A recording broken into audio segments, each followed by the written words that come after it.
তো হ্যালো বন্ধুরা, welcome to my YouTube channel Bikash Rishi mobile repairing. তো দেখতে পাচ্ছেন আমার কাছে একটা ফোন আসছে, যেটা হচ্ছে আইটেল কোম্পানির। তো এই যে দেখতে পাচ্ছেন ব্যাটারিটা খুলে রেখেছে আইটেল। এখানে যেটা ব্যাটারির উপর আপনারা বলবেন যেটা কি, এটা হচ্ছে ব্যাটারিটা হয়তো কোনো জায়গা থেকে কিনছে, যেখান থেকে তার ডেটটা দিয়েছে। তো এটা 2024 নিয়েছে আই থিঙ্ক। তো ওটা যা হয় সে কাস্টমারের ব্যাপার।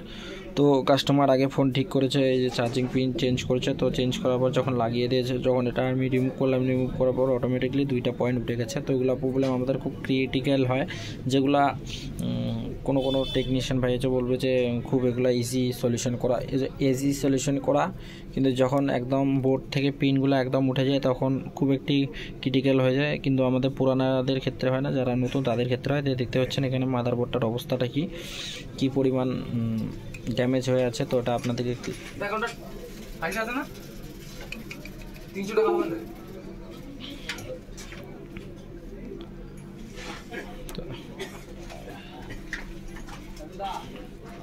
তো এইখানে দেখতে পাচ্ছেন ফুল ক্লিয়ার দেখা যাচ্ছে কীভাবে পরিমাণে ওরা শুধু মাইনাস পয়েন্ট আছে, প্লাস পয়েন্ট নেই, বাকি পয়েন্টগুলো একটাও নেই। এবং যদি আপনি চার্জিং জ্যাকটাতে দেখেন, জ্যাকটাতে সব পয়েন্টগুলো আছে অলরেডি। তো আমি জাম্পার করে নিয়েছি, এই যে জাম্পার করে রেখেছি। এটাকে আমি সাইড দিয়ে একবার বসাইছি, বসার পর অটোমেটিকলি রিমুভ হচ্ছে। তো এটা ভালো করে কানেকশানটা করে বসাবো, কারণ আগের ভিডিওগুলোতে দেখেন আমি এমন করে বসাই, কাস্টমারকে আমি সেই পিনগুলোর গ্যারান্টি দিয়ে দিই।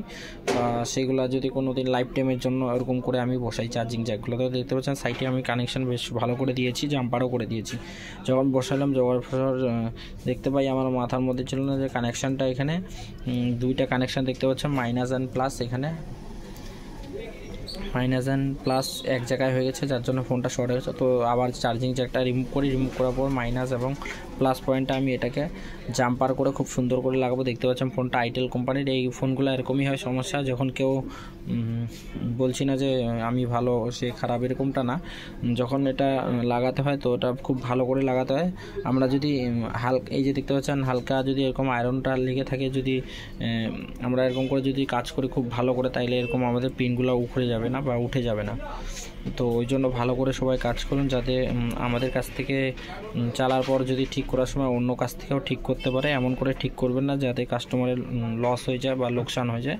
তো এটাই আমার বলার ছিল। যারা এখনও পর্যন্ত আমাদের ইউটিউব চ্যানেলটা সাবস্ক্রাইব করো, লাইক করো, শেয়ার করো।